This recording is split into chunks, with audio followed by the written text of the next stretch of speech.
the wilderness, under the shadow of God's glory, an entire tribe was set apart. Their calling wasn't by inheritance or by human choice, it was by divine decree. God chose the Levites. But why?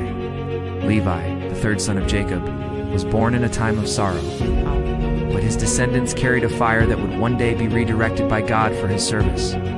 When their brothers committed an unspeakable act, Levi's descendants stood in vengeance, not yet knowing that God would later mold that very zeal into holiness. From the beginning, they were marked by violence, bloodshed, and redemption.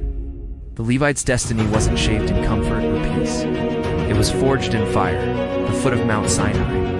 When the people of Israel turned to idolatry, the Levites alone stood firm.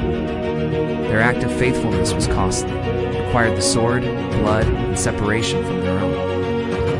In that moment, they were consecrated.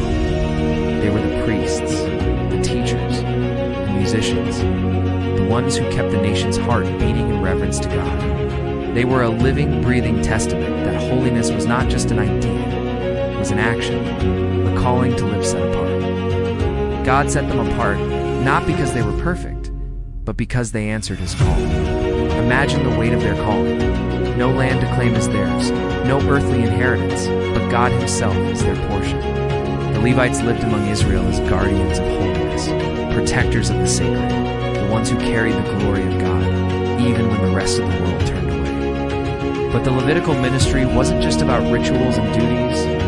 It was a life lived with reverence. The royal priesthood, now it's our calling. You hear it? That divine summons to live a life set apart for God's glory? Now, the story of the Levites isn't a relic of the past. In Christ, that same calling continues. Subscribe to Ignite.